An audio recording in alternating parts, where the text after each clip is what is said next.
before my 12th birthday, I was diagnosed with the incurable bowel disease known as Crohn's disease. Crohn's disease can affect from your mouth to your backside. And I was diagnosed right at the join between the small bowel and the large bowel. And then at 14, I had my first surgery. If you imagine your intestine as a hose pipe, it's several meters long, and they cut out the section that's no good and stick the two hose pipes together. I had 25 further surgeries.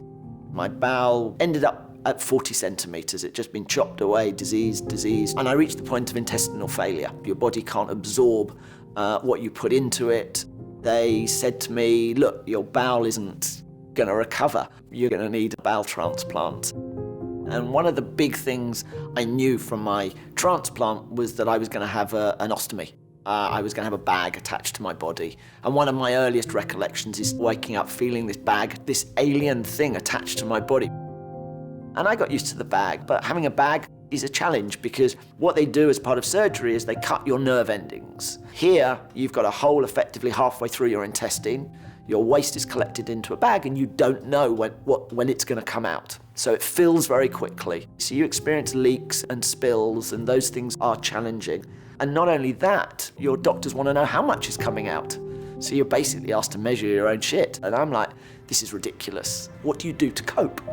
And they're like, just get used to it. And so I was looking at this bag and going, okay, well, every time there's output, it expands, it changes shape. Surely if I could know when it's going to change shape, I could send a signal, I could happily figure it out. And I had some help with some friends because I'm not an engineer, and we bought some gear on eBay and hacked a sensor. I would sellotape it onto my bag and walk at home and then take it into the hospital and go, look, my bag's beeping. And my doctors were like, that's great for you, but it doesn't help me. We still need to know how much shit is coming out, and when it's coming out, you've got to be able to figure it out.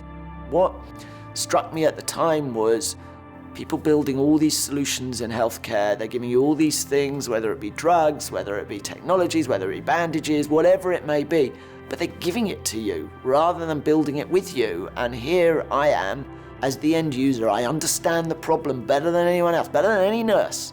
If I want to know how to solve a problem, I'll go to another patient. So I started building 11 Health just as a way of helping other people hacking our health. I used social media. I'd really got going on social media in the build-up to transplant.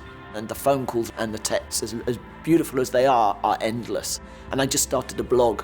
And the blog was really a way of saying, this is what's going on, and I was really transparent. And what I didn't realize is that my healthcare team were reading the blog as well. And then they were passing it on to medical students. And at some point, 100,000 people were reading this blog from around the world, just going, this is what it's like to experience a transplant. And I have a WhatsApp group with my surgeon who's now in India, the surgeon that took over in the UK, nurse, and we speak almost daily. And they are part of my life, and they're like my second family. We had two guilty pleasures going through transplant. One, Jeremy Kyle. I'm not sure it's a guilty pleasure, and Strictly Come Dancing, which is again UK version of Dancing with Stars.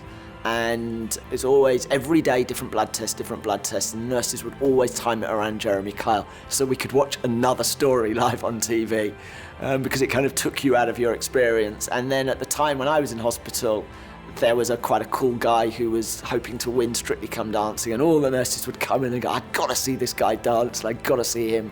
And I think what's important is that you treat them with the same respect you want back. My surgeon said to me a phrase that is very well used, yesterday's gone and tomorrow hasn't happened, so live today. And just, you've now had the gift of another life, go live it. And I'm very lucky we built this relationship, really just based on the trust, empathy together, and fundamentally, I think that's at the heart of healthcare. That doctor-patient, healthcare professional-patient relationship, for me, is what underpins. You can have all the best technology in the world, you can have all the best systems in the world, but it's that human-to-human connection that for me is most powerful.